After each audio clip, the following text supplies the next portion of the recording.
of people from industry, people, those who are into hardcore research, and again there are academicians who may like to teach or take it forward for their research, and back to the loop, industry, which can use these researchers, maybe for their, some of the application part may be relevant to them.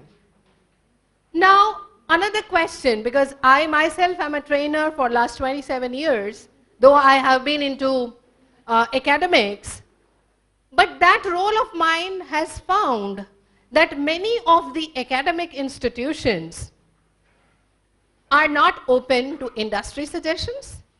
And many of the industries, when the children approach them for the project work, or maybe for their summer training, or kind of summer placement, or any of those, interaction they may be looking forward, most of the time, they do not get the kind of open or, a warm welcome to them. So what happens? There is an ice between. I have felt it myself. Maybe that's an India story, but I don't know. That's why we have panelists balancing from academia and from industry. And you can see that there is a gender diversity as well sitting here. And also, there is a perfect blend of practitioner, industry, academia, research, and the utilization of this panelist that way has been designed, and I'm so very happy to give you that warm welcome. Thank you so much for blessing us on this occasion. I'll just quickly read up. There are very long experiences sitting here. I counted, and it is almost 123 years of experience sitting here, altogether. So you can understand my role is so difficult to read out, but I would just quickly put only some points whereby you can know that who they are. So our moderator today is Mr. Shrikant Lonikar, to the left extreme. He is highly accomplished HR leader, and he happens to be a board member of Academy of HRD in India, a great support, a great inspiration, and a motivator. But more than that, he has a very rich experience in FMCG, IT, retail, pharma, power. I don't know what all he has got, so many hats he has. But the best part is that when you visit Pernod Ricard, where he is there, and you find that people say, wonderful boss to have. So what an accomplishment. Not everyone likes their bosses. So good to have you there. Professor Shailendra Mehta is there, Shailendra Raj Mehta. Presently, he is the president and director of MICA, a distinguished professor for innovation and entrepreneurship at MICA. Before joining MICA, he was the chairman and board of management at Oro University and acting vice chancellor. But before that, 16 years stint at Purdue University, and where we are sitting this very IIM campus, he has been teaching for so many long years. Welcome you, sir, for being with us. But he is again our board member of Academy of HRD. So on that behalf also, sir, you are the host as well as the guest, but I welcome you on that behalf. We have Dr. Rick Holden, fellow at Liverpool John Moores University Business School in the UK, and Rick was principal lecturer at Leeds Metropolitan University. He has been into editorial panel of so many journals, including his latest, that is International Journal of HRD Policy, Practice and Research.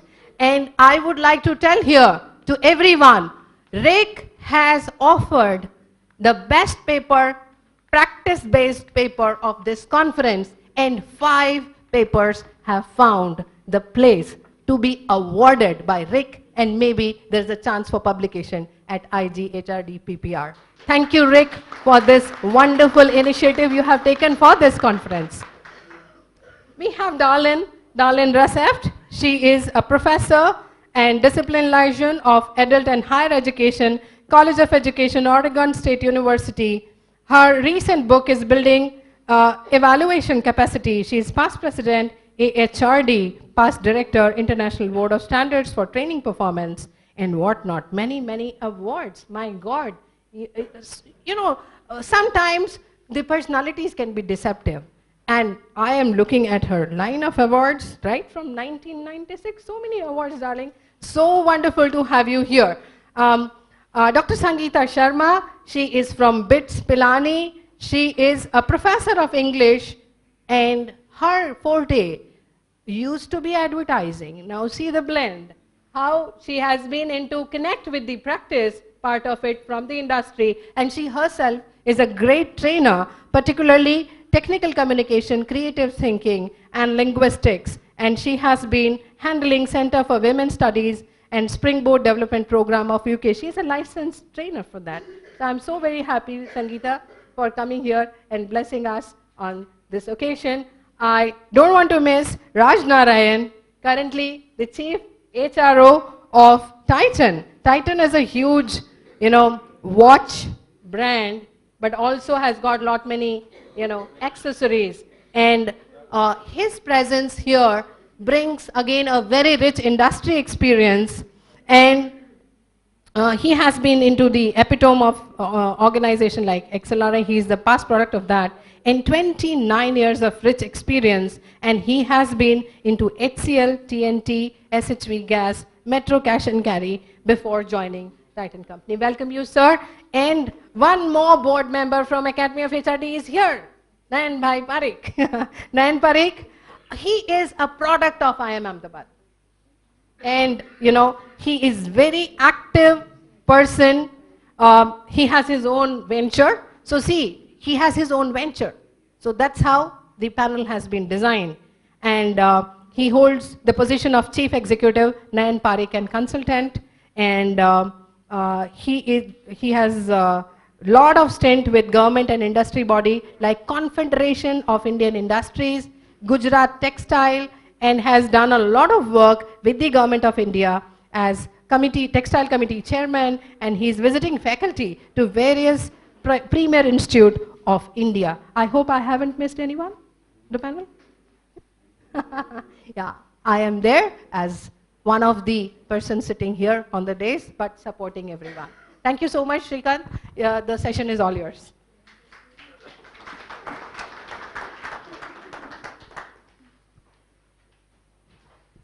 Thank you, Dr. Rajeshwari.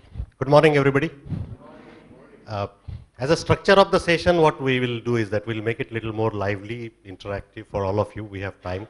And as a panel, we have had a virtual interaction, and we've been debating about what we want to do and present to you today, this morning. Apart from that, we had some chats this morning, a few exchanges of our thoughts and ideas about what we want to do. So the construct of the panel is like this. I'll be taking a couple of more minutes to talk about the theme. And after that, I will invite each of the panelists sitting here to give opening remarks from their side for a few minutes, 3 to 5 minutes each. And then I have a few questions on behalf of all of you. I'll ask them those questions, and we will seek their feedback on those questions, their answers and insights. After that, probably we will have a few minutes for question and answer, and you will have opportunity to talk to the panel. So I hope that's okay for us to go. Yep. Okay. So when you Google this topic, industry academy interface or partnership, when I did that, there are more than 200,000 publications which have these words there. What it means is that it's not something new that we are talking about. It's not something that is for a first time being discussed here. So there are multiple discussions that have happened, and it's so important for all of us to understand why it is as a significant topic of discussion around. There is so much of research that has been done on this area. Simple issue is matching. There is a demand and there is a supply, and it's not happening the way it should be happening. We have a solution in front of us, we cannot reach that solution. But when the need is there, who actually is able to use the muscle there, And I remember when the IT industry, it had the kind of boom in India in the late 90s and early 2000. And that is the time there was so much of demand, and India was able to crack the Y2K problem that globe was facing. And after that, India became a IT darling of the world. So when that was happening and the growth was coming phenomenally high, I used to be in Bangalore that time, coincidentally, and I have seen what happened there. So there was a need for large number of engineers who will be able to do the IT work. for these companies because the business was so much. And while we looked at that, so there was a point in 2001, I remember, the industry body came and they said that there are 350,000 engineers short supply for the IT industry. So you can understand the size that they were talking about. But there were no engineers available because IT or related branches of engineering were not so very popular that time. It was more like customary mechanical, electrical, civil, and so on. So what the industry did after that, they didn't want to lose the market opportunity. So each of these large companies, they started developing their own institutions called training centers. And whatever is your prefix, if you are an engineer, so you are a mechanical engineer, in 6 months they will convert you into an IT engineer. That is the kind of training capability they develop. You are a metallurgical engineer, you become an IT engineer in 6 months' time. So they exhausted all the engineers in the country. So the manufacturing sector was not able to find any engineers at that time. And manufacturing sector, as you know, pays reasonable kind of salaries. IT was paying much, much higher than that, so everybody went there. Then they moved to the diploma engineers, not the graduate engineers. So they said, okay, instead of 6 months, you go through 12 months and then you become IT engineer. So diploma mechanical engineer has become an IT engineer. Then they went to the BScs, Bachelors of Science with Physics and Mathematics kind of streams. They converted them in 2 years' time or 2.5 years' time into IT engineers. And they fulfilled their requirement. So they did not lose the business opportunity. The point that I'm trying to say is that when there is a need, industry is able to fulfill that need in any particular way that they want. But we have so much of supply and we are not able to reach there. The vocational education in India that we see, the industrial training institutes or ITIs that we popularly know, those are the institutes who have catered to the manufacturing sector and the boom in this country for a large period of time. But today also you go and talk to those institutions, you don't see a good match of demand and supply happening there. The kind of skills, and those are the people who come out of those schools, those are ready to be deployed. An ITI is readier than an engineer to work in the industry. Engineer takes little bit of a learning cycle. An engineer is readier than a medical doctor to work for the profession. A chartered accountant is readier than maybe an engineer in the industry. But the matches are not happening well. So when this kind of thing happens, then we have programs. We talk to the academics as industry, and academics comes to the corporates. So we have different programs like seminars, conferences, workshops, some researches that are sponsored, the project discussions that happen. So all sorts of things have been tied. There are some institutions which are forward-looking. They tie up with the corporates and they say that, okay, you come and participate in designing our curriculum so that the product that comes out of this school is good for you. There are some who call the corporates for even evaluations. There are some who have gone a step further. They said, when we select the students, you participate in the selection. So we will train them and give you a ready-made product like that. But still we find that is a big, big challenge. And where is that challenge coming from? That's what I think with this kind of expert panel sitting here, I would like to listen to all of them along with you and find out something, and maybe end of this session, let's hope we come out with some kind of a crisp and actionable kind of a recommendation coming from this panel. So with that, I will turn to the panel. Quick comment. The learning points from this session are going to build a paper, and that would go to the Ministry of AHRD because they have specially demanded that if any discussions come up, please help us with those turning points, and I'm responsible for that. I will be sending it across. Sure. Yeah, that's quite encouraging, and that makes us feel more responsible now. So thank you. So I would turn to the panel, and starting with Darlene, if you would like to give your opening comments before I start asking questions to you. Someone else first. Okay. Maybe Professor Mehta can start being the chairman of the session. Yes, actually, why don't you?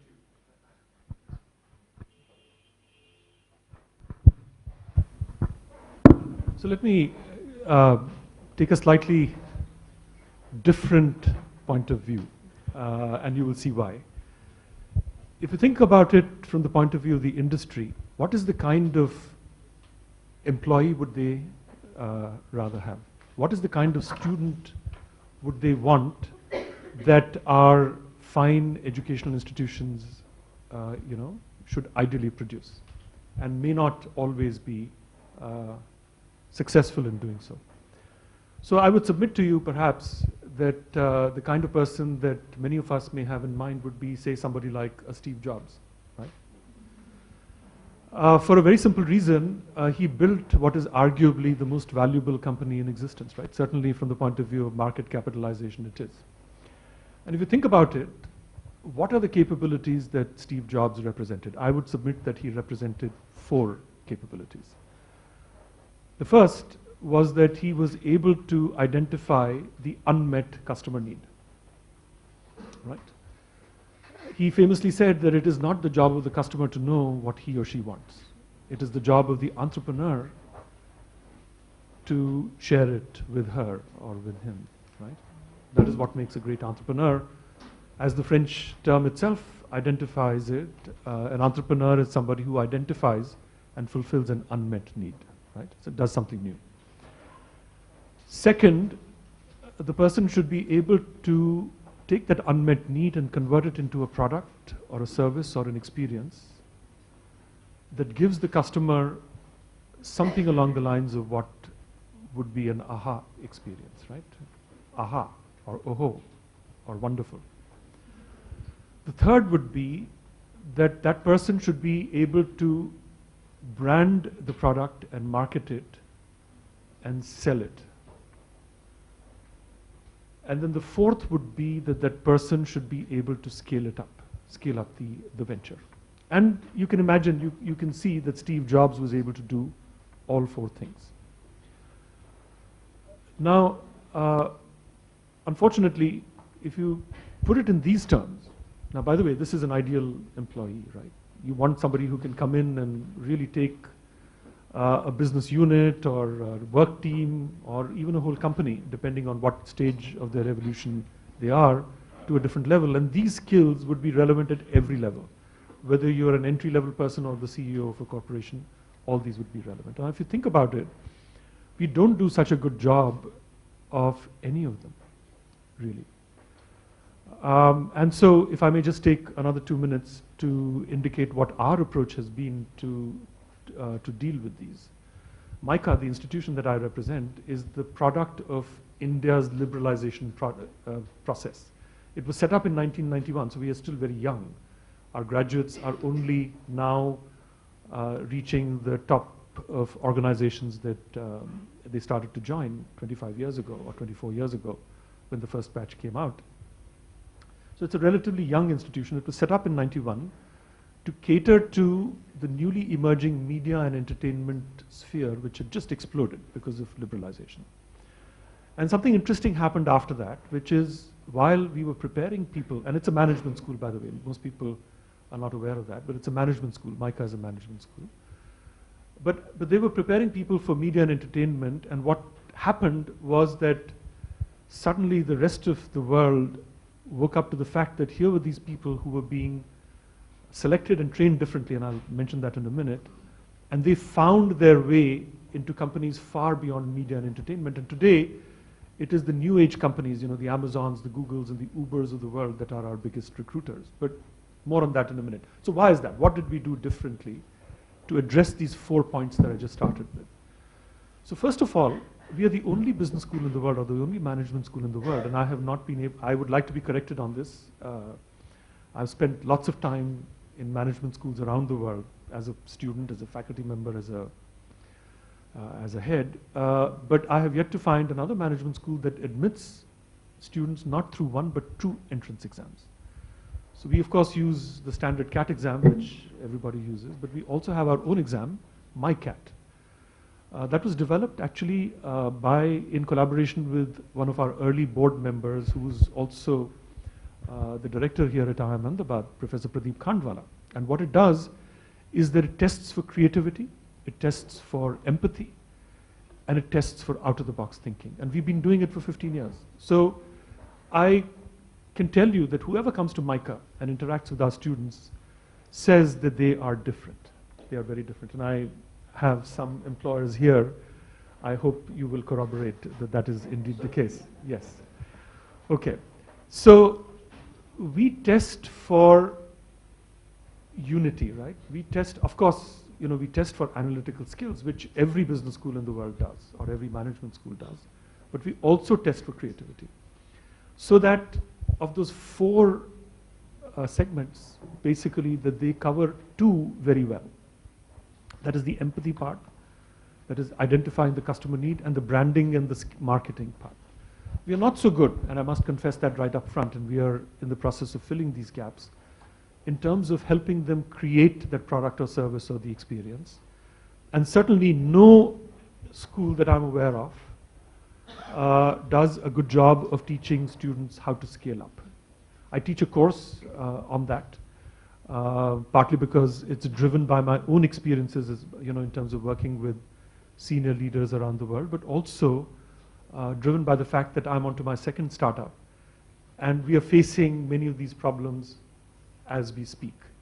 So it's driven in many ways by that experience, and so I would like to submit to you that this fourfold model is a good way to think about how to prepare really, really valuable employees for corporations. Yeah. Thank you, Shailendra. This and the point that Micah selection that you made, I'm going to come back to you during the question to learn a little more about not only that model but your thought process around that. So quickly, let's move to Nayan Bhai, if you'd like to make the opening remarks. Because we are talking of opening remarks, I want to create some kind of perspective in which this discussion would be more meaningful. I think Dr. Rajeshwari already informed that Ministry of HRD is attaching a lot of importance to it. I would like to expand it a little as to why they are doing it. I feel for India, this is the most important challenge that we have today. India has the largest population of young people. We have the longest pipeline of graduates or young people who are in the graduation. And how do we position ourselves in this? Do we position ourselves as supplier on the global scale of skilled human beings? If you're doing it, we are doing an excellent job, because that's what is required. If you have young people, if you have what no other nation has, that's your competitive advantage. And how do you make these young people the most competent, skilled workforce that the world would require? There is also a challenge involved in this. So on one side, if you do this, I think you have a huge global village that you would cater to. If you don't do it, the flip side is even more scary. You have every day young people coming out of colleges who are not employable. Consider the magnitude of this. And recently, I think last year, there was a study of national employability, and the report, national employability report, says that they interviewed about 150,000 engineers from about 600 colleges all across India, and they found that only 3% of these engineers had the necessary skills so that they could be employed either by IT or a product company. 80% of them lacked in the basic skills that an employer like you and I, when we sit for an interview, would seek. Which means that, are we talking of 80% of the product of an educational institute which is either second rate or reject? Because nobody would use that. If that is the situation, why it is happening? So I think we are talking about educational institutes who are going to churn graduates who are not employable, who the industry doesn't seek. And I'm happy that I'm there, because I consider myself a bridge between the two, because I am on the board of Ganpat University and various other colleges. I teach at the classes, and I'm also on interview panel as a consultant. I employ people, and the last management person that I employed, I think after a month I felt that, did I do the right thing, or should I still send her back? or should I train her more? But if you really see the skills, I think in a month or two you find out that most of them don't have the necessary level of expertise that you seek from them. So how do we sensitize ourselves towards what the industry needs? Because if they don't take what you produce, then you have no longer a viable educational model. And more than that, the country would have no way to deal with this kind of large young people who would be seeking meaningful employment. In terms of skills that they would need, I think one is basic skills. But second is that in this study it was found that 2 out of the 3 of graduates would want to be in managerial positions in 3 to 5 years period. If they do this, then what we need to do is provide them the basic skill which they would be actually doing, which is either software or product related. But what about other skills? He talked about leadership. Are we training them for leadership? Are we training them for communication?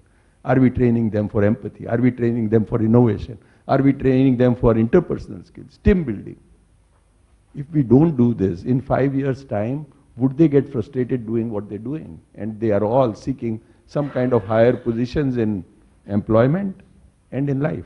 Are we training them? Are we providing them these skills?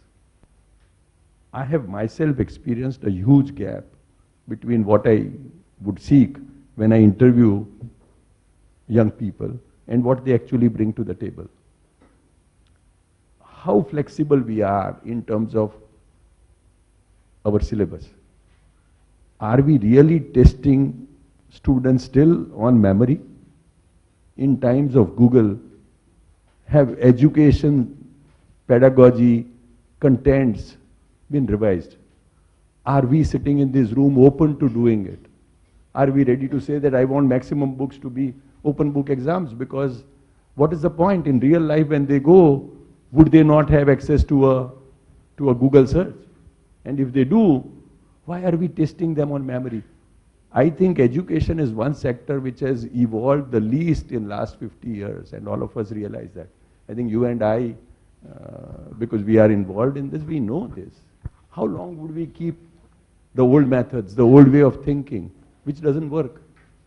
How do we train them for what is relevant now and not what was relevant 50 years before, that we have really not bothered to change? That is what has created this gap. And I think I wanted to just set this in perspective, and as the discussion progresses, I think all of us would suggest as to what are our ideas of how do we bridge the gap. But that the gap is real, that for India it is a question of, I think, the meaning that it would have as a country of significance in coming 50 years. I am glad that HRD is looking at what is the outcome of this, and I hope that we would provide something which would be valuable. Thank you. Thank you, Nayan bhai. Availability of employable people, that's one big aspect of what, particularly from industry side, we would like to look at as a talent. And the second, and we would also talk about it in terms of going to the source. Where do you find these people? And many times those are not in the numbers, but those are particular skill sets or competency mix that the industry is looking for. So we will talk about that. And Darlene, if you are ready, can I turn to you now? I thought it was appropriate to hear from my colleagues from India first, rather than getting the US perspective. Because frankly, in the US, there is a similar kind of skill gap that exists. Recently, the National Science Foundation undertook a study and looked at the production of PhD scientists. As my colleagues from the US understand, there's this huge emphasis in schools, universities today. We need STEM graduates. That means science, technology, engineering, mathematics. what NSF found is that many of these PhD students in science were unemployed. Okay? Well, why were they unemployed? They were unemployed because they were looking for positions in academia. And if, again, looking at the graph of the numbers of professorial positions, faculty positions at universities over the past 20, 30 years in science, it has not changed at all. So these students were looking for careers that they couldn't really attain. And what NSF is trying to, or was talking with the faculty about was, well, you really should be training people to be going into industry, to be starting their own companies, to be looking at positions in science beyond academia. So one aspect of this gap may be the messages that are being given to students about what careers are available. Another thing that I think about when we're talking about this gap is that, so we're talking about this gap between academia and industry. And so just so that you know, I actually come from a for-profit organization. I came into academia from an organization that produced products. Now, they were training products, granted, but nevertheless, private industry. It was a startup company, so very entrepreneurial in its beginnings. I had to put my name on the chair so it wouldn't disappear as they hired new people.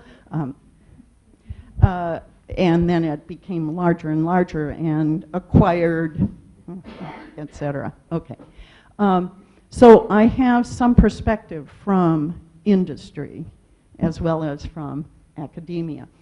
And the gap exists, I would say, not only for the graduates, but if we think about scholarship and practitioners, does our research get to the practitioners? There's also a gap there. And so part of this gap may also be the kinds of messages that we academicians are providing to industry and to practice. They're not relevant, or they don't seem implementable. And as a result, the practitioner world or the industry that's going to hire says, well, that's up there, it's theoretical, it's not relevant. And the students and their background may not be relevant. And that brings me to some of the work that's been done in the area, and I can talk more about it later, but certainly John Raven, who originally was with the Scottish Council on Education, then more in independent consulting, pointed out that the schools, and he was referring to the schools in the UK, the schools are not preparing the kinds of competencies that are needed in the private sector, in industry, in the job, in the marketplace. And so, again, we might want to think about what are the competencies needed by these students if they're going to walk into the private sector. And there are some ideas I have that I'll be sharing a little later. So.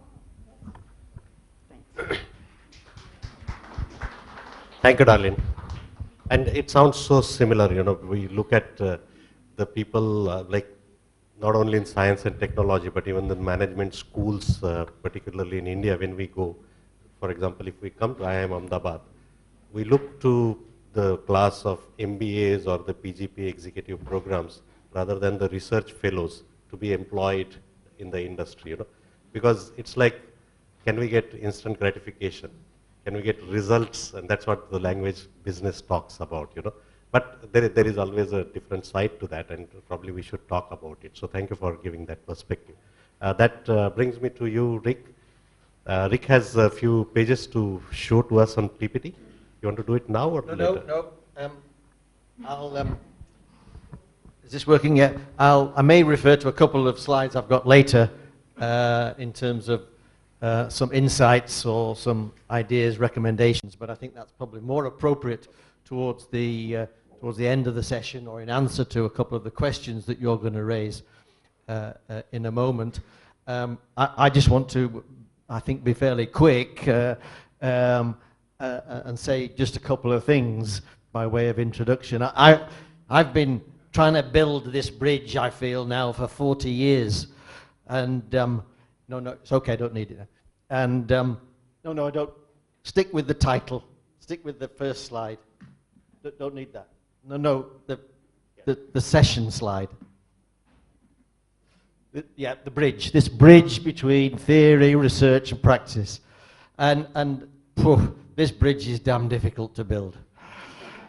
Very difficult. Let me give you two stories which illustrate how difficult I think it is. And they're 40 years apart. I joined Cadbury Schweppes in personnel 40 years ago. And one of the first jobs as a graduate, we had to join the night shift. And the night shift that I joined made Rose's chocolates. Okay? Rose's chocolates. And there was a fellow graduate with me. And on our first night, we had to join the management meeting before the shift started and introduce ourselves. And my colleague said, full of exuberance and excitement, that he was an arts graduate from London. And the production manager, who'd been there forever, just cracked out laughing. And after he'd laughed for about a minute, he said, "What are you going to do then? Paint the bloody place?" Excuse my language. The second story occurred at the weekend, 40 years ago. 3 days ago. I'd been working for an article for this journal which tries to bridge this, or is attempting to bridge this gap, with a company in Bradford, but I think they're also based in India, I'm not going to name them, big worldwide chemical company. And I'd been working with them on an account of practice for the journal in terms of their change program, a successful change program in the main. I spent a day at the company with the site manager, with a couple of the managers from different parts of the organization, trying to understand and learn about their change program. We then wrote the article collaboratively, feeling that we'd captured the essence of what had happened in this change program, and that this was worthy of publication, dissemination, and that it did indeed try and effectively build that bridge between academia and practice. We were happy with the article, submitted it. On Sunday, I got a message from the company, because it had to go to head office for approval. It went to head office for approval, and they didn't approve it. What did they say? They felt that the tone of the article was too academic. Disappointment. Disappointment.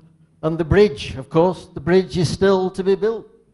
40 years from when I first encountered this unease between the two worlds.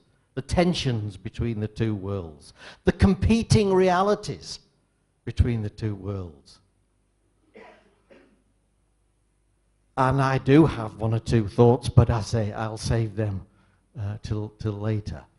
But I just thought that that was maybe a good way to start, really, just to try and capture that, the difficulty, the problem of this bridge.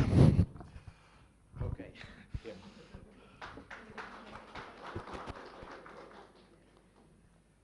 Thank you, Rick. And that underscores, Dr. Rajeshwari, you know, why we chose this topic for this panel discussion.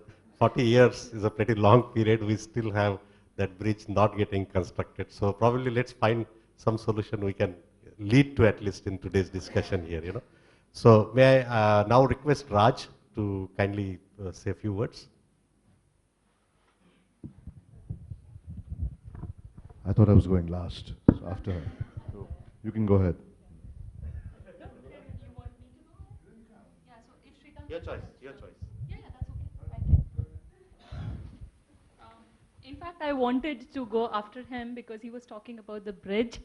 And I was just thinking that in the bridge, if the construction material is right, probably the bridge can be stronger.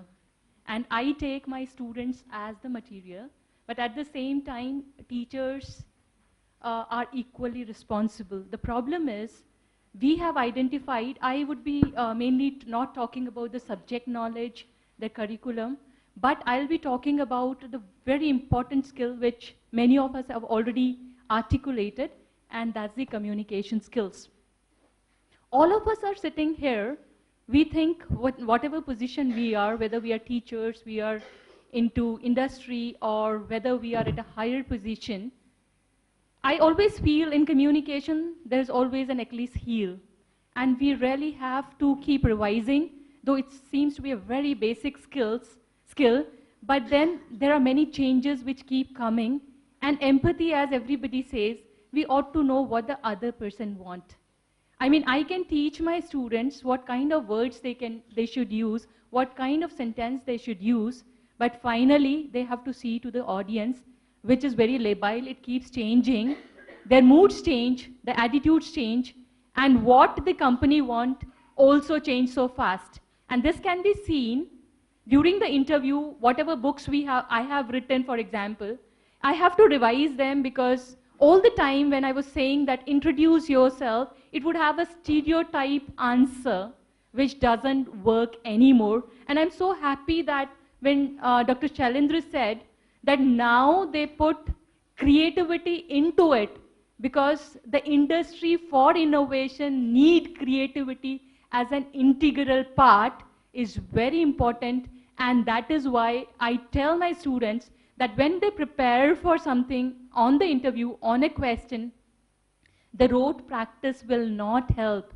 They have to think about it themselves and change their opinion and the answer according to the situation. If they're asked to solve any problem, if they go back on the theory part of it, what has been taught in the classroom, I think they will just have a pratfall. In fact, they should try the solution themselves there, and at the spur of the minute, what comes as a solution is the best solution. For that, I think we as the teachers, when I was going at the different institutes, for the interaction with the students and with the professionals, my experience as National Academy of Defense Production, Nagpur told me that I have to revise and revamp on my training itself. That means I was lacking with the deficiency that I was not having interaction with industry. Because what I know, I'll be giving it to my students. But the thing is, it's high time that the teachers should have more interface with the industry so that they know what they have to give. I think with that, if the organization encourage that faculty and industry linkages, and they give funding and they give encouragement, they give points, I think that can really, really help. And I would again say, Lee Akako, who had said that you can have wonderful ideas, but if you don't put them across well, you are nowhere. And it's so well suited, and instead of having finishing school, if we can lace all of our courses with good skills embedded on them, I think it's a wonderful job. And one point I would like to say that in BITS Pilani, which is my institute, what we have done is we have made, as was the need also, 3 humanities courses compulsory for all technical students. It's an engineering institute, but these 3 humanities courses are compulsory along with the course on writing and spoken English. So I think that can at least try to put an attempt to imbibe the skills as communication skills, what he says that what we lack, and this is what can be done by the other organization. I'm sure that every organization have one course or the other which makes them a good human being to be ready for the industry. Thank you. Thank you, Sangeeta. And what we see, particularly in the US and the Western world, this pretty common practice to have faculty funded by the industry. It's not as prominent as or prevalent as in India to that extent, but there are some schools where we find that, and some industries have gone one step beyond. They've started their own schools. They sponsor the schools and they're furthering the education and making it more application oriented kind of thing. That trend we are seeing, but needs to really accelerate and grow in magnitude. So with that, can I now turn to you, Raj? No, there are some advantages of speaking last. Everything that you had to say has already been said, right? But okay, on a serious note, I think I'd approach this subject slightly differently. Most of us have been speaking about getting the right kind of people from academic institutions, talent for the future, right? And how we need to collaborate between industry and academia to ensure that the right curriculum is there, so that the kind of people who come out are more appropriate. That's what the general theme has been. I'd like to give it a different spin. While a lot has been said about that and can be done, I'd say that there are 2 or maybe even 3 other areas which, when we look at the subject of academia and industry interface, which we should focus on. One, let's look at from industry, from business. One of the key things is that it's an extremely competitive landscape.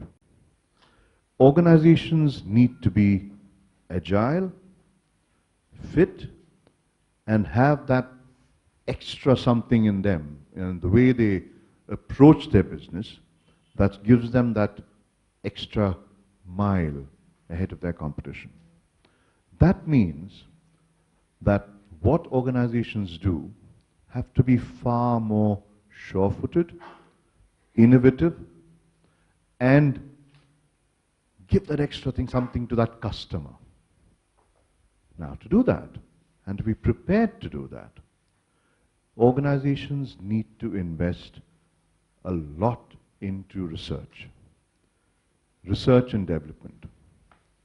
Now, if you look at academic institutions, by their nature of what they do, the strength that an academic institution has is the penchant for research, that curiosity, right?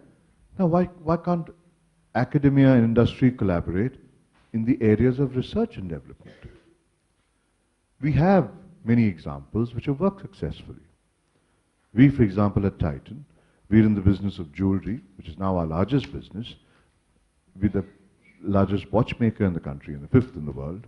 We're also into eyewear. We're getting into new categories in the lifestyle space, right? We're piloting fragrances, we're doing Indian dress wear and saris, etc.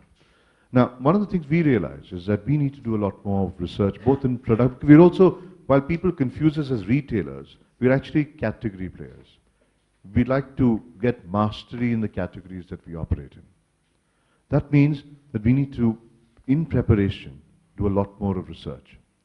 So we've actually set up in IIT Madras, in their tech park, a research center, which we invest in. But I'm saying it can go beyond that, right? The second like you were saying that when you were working with the academy in Nasik, right, you realized as an academician that you needed to know more about industry. I can tell you, being in HR and in the senior management of my company and with previous companies that I've worked in as well, a lot of times when we talk about talent in the industry, we say, hey, we really wish folks in different roles knew more about academic element of what they had to do and get far more deep domain expertise, right?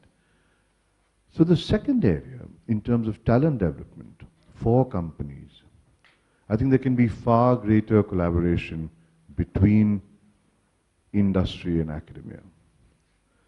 Not just in terms of attending lectures or classes, no. In curriculum development, for sure, people can actually collaborate with academia and people in academics. But more importantly, I think working with folks, students and professors, on areas that are relevant to their work, be it in marketing, be it in design. A lot of, we do a fair bit of design in our jewelry, watches and eyewear. A lot of our designers work very closely with both NID and NIFT, right? And their professors, and that there's a fair bit of collaboration that happens. So I think these are also elements that we should look at. Now I'd like to also just take a minute about the whole thing on recruiting students. I think their companies like us, for example, also, and I think there are quite a few large organizations who do this, who actually have live problems that we face. We put that across 2 academic institutions, get students to work on them. Some of it is in the form of competitions, right? Like we've got a thing called Titan Elevate, where we go to management schools, we do it online, and then the students actually work on those programs, on those problems, come with solutions, they do research, right? They go meet customers, they do a fair bit of desk and field research, and come out with innovative solutions on how to handle that problem. It's an annual event that we do. Now, we realize that, and these students then interact a lot with our managers, and they're mentored by teams of our managers, right? And the kind of solutions that they come up with, truly innovative, fresh of breath air, and most importantly, solutions that cater to the largest target segment, the youth. Because like you mentioned, Nayanbhai, I think we are lucky to have young people in this country, right? So what products that we offer also need to cater to that category, right? So I think that's something which really helps us. In fact, last year when we had this competition, the students from MICA won that, you know, among different management schools, right? So I think there is a lot of areas where we can collaborate.